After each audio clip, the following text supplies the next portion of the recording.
One of the examples of social media manipulation I've brought up is that imagine you're 10 years old in 2008. Right. Facebook is just coming into, popularity and prominence, or it's getting bigger and bigger. And these companies like BuzzFeed and Huffington Post find out that, what kind of article gets the most traffic? Police brutality. 100%. So they start making more and more and more of it. Right. Now you're a little kid and you're on Facebook, and the only thing you see every single day is more and more videos of police brutality. Right. Rap songs about it. I don't know if you've seen that rap song, "This is what happens when you call the cops." I mean, I'm a hip hop kid, so I even go back to NWA, Ice Cube, Snoop. That's how far I go back. Yeah. I'm a hip hop kid. I love hip hop. So you're a little kid, and you're Right. seeing this, nothing but this for 10 years. Right. 10 years later, you're 18, you're ready to vote. Your whole world is shaped around this idea that police are going around mercilessly murdering people and targeting black people. Yeah. And it's just an extreme, insane exaggeration built by social media manipulation.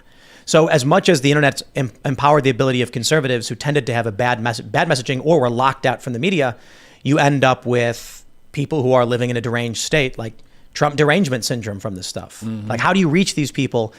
And I mean, it feels like the country's bifurcated to the point where, to put it another way, you've got the West Coast wanting to ban gas vehicles.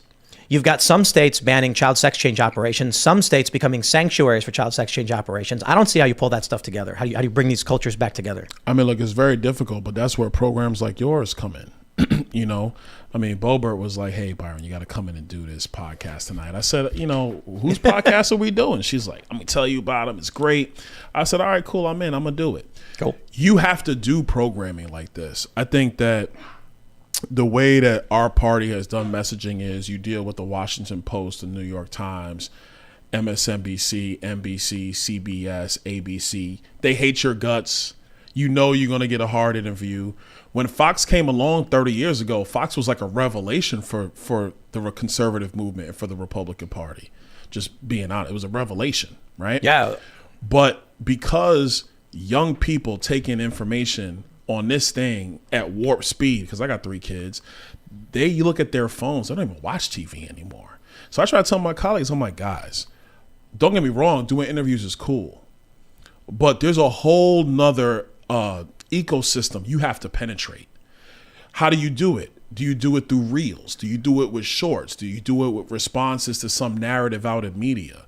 And it's not just doing it once. It's not just saying, "Oh, I went on," and this is no disrespect to Sean Hannity, love the dude, good dude, but it's not just doing a Hannity primetime hit.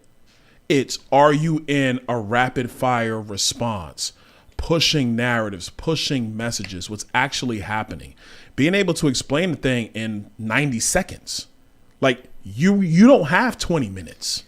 And don't get me wrong, like, look, I'm about as eloquent as they come. People love listening to me. I don't got 20 minutes. I got 90 seconds to get this thing right.